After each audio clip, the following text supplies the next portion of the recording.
નમસ્કાર ખેડૂત મિત્રો, હું ગ્રામ સેવક એડી રાઠોડ ખેડૂતની વાત ચેનલમાં આપ સૌ ખેડૂત મિત્રોનું હાર્દિક સ્વાગત કરું છું।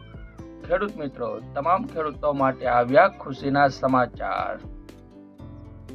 ખેડૂત મિત્રો, ભારત સરકાર શ્રી દ્વારા પીએમ કિસાન સન્માન નિધિ યોજના એટલે કે પ્રધાનમંત્રી સન્માન નિધિ યોજના અંતર્ગત તમામ ખેડૂત લાભાર્થી ભાઈઓને દર 4 મહિને 2000ની સહાય ચૂકવવામાં આવે છે, જેમાં અત્યાર સુધીના 21 હપ્તા સરકારશ્રી દ્વારા દરેક ખેડૂત લાભાર્થીના ખાતામાં ચૂકવવામાં આવેલ છે અને હવે આગામી 22મો હપ્તો તારીખ 13/3/2026 અને શુક્રવારના રોજ સાંજે 5 કલાકે ભારતના ગુવાહાટીના આસામ ખાતે માનનીય પ્રધાનમંત્રી શ્રી નરેન્દ્રભાઈ મોદીના હસ્તે ખેડૂતના ખાતામાં 22મો હપ્તો ચૂકવવામાં આવશે। રાબેતા મુજબ હપ્તા મેળવવા માટે આપ સૌએ એગ્રીસ્ટેક પ્રોજેક્ટ અંતર્ગત ખેડૂત નોંધણી કરવી ફરજિયાત છે। મોટાભાગના ખેડૂત ભાઈઓએ આ ખેડૂત નોંધણી કરાવેલ છે, પરંતુ હજી ઘણા પણ ખેડૂત ભાઈઓને આ ખેડૂત નોંધણી કરવાનું બાકી છે। તો આ યોજનાનો લાભ લેવા માટે તમામ ખેડૂત ભાઈઓએ વહેલી તકે ખેડૂત નોંધણી કરાવી નાખવી।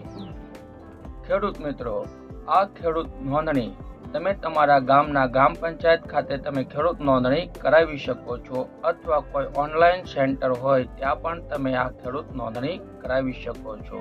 સરકારશ્રીની મહત્વની અને ઉપયોગી એવી પીએમ કિસાન સન્માન નિધિ યોજનામાં રાબેતા મુજબ લાભ લેવા માટે જે પણ ખેડૂત ભાઈઓને આ ખેડૂત નોંધણી કરવાનું બાકી હોય તો એ વહેલી તકે ખેડૂત નોંધણી કરાવવાનું ફરજિયાત છે।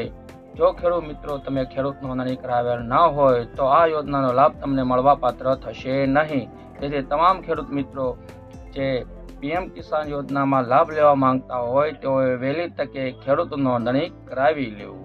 ખેડૂત મિત્રો, તમે તમારા ગામની ગ્રામ પંચાયત અથવા કોઈ ઓનલાઈન શોપમાં ખેડૂત નોંધણી કરાવવા માટે જાઓ ત્યારે તમારે તમારા જમીનના 7/12 અને 8 સાથે લઈ જવાના છે।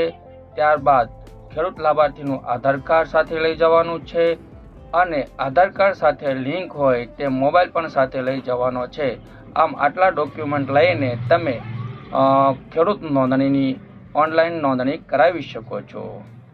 ખેડૂત મિત્રો, પીએમ કિસાન સન્માન નિધિ યોજના અંતર્ગત આગામી 22મા હપ્તાનો રાબેતા મુજબ લાભ લેવા માટે બાકી રહેતા લાભાર્થી ખેડૂતોએ વહેલી તકે ખેડૂત નોંધણી કરાવી લેવી, જેથી કરીને સરકારશ્રીની મહત્વની અને ઉપયોગી યોજનાનો લાભ તમે લઈ શકો।